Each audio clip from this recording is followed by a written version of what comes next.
Yeah, it took me about hour and 15 minutes, and the tools I would say maybe cost maybe like $100 or less.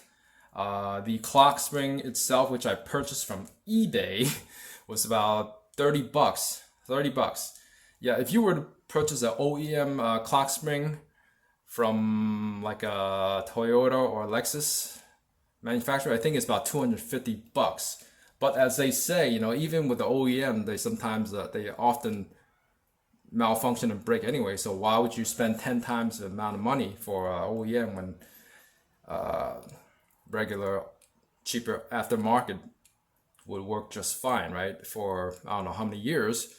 So and also doing it yourself instead of taking it to a dealer, I would say the dealer might even charge you like $1,000 just to do this job, which, once you do it, it's not that freaking hard at all.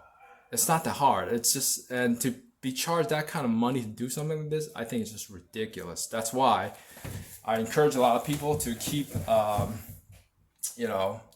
if you have time, if you have the,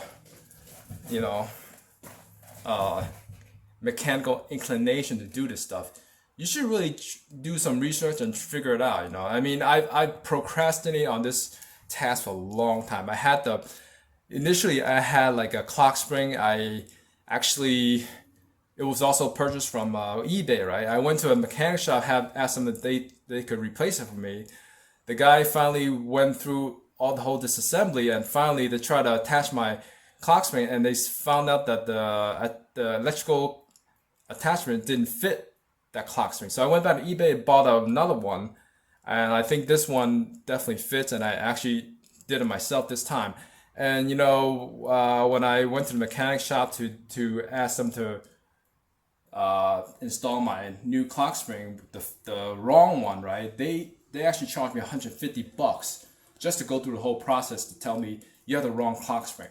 So I was a little bit pissed off about that. I feel like maybe if they didn't actually do the job, why can't you charge me a little cheaper than 450 bucks? Because that's what they actually quoted me in the beginning. And even when the clock spring was not the right one, they just freaking just say, hey, yeah, we're gonna charge 150 bucks for it anyway. So, but anyways, doing it yourself versus going to a dealer or even a mechanic shop, you'll definitely save a lot of money. So I hope you guys try do more DIY stuff on your own, because if you want to save money, you have time, definitely do it yourself. Especially, it's not that hard at all, man. Once you have the tools, once you go through the process, do a little bit of research, quite a bit of research, but it's actually not that hard at all once you do it. I think anybody can really do this. All right, so thanks. This is my Lexus CT200. I will be doing an oil change, possibly filming myself doing it next time, okay? Bye.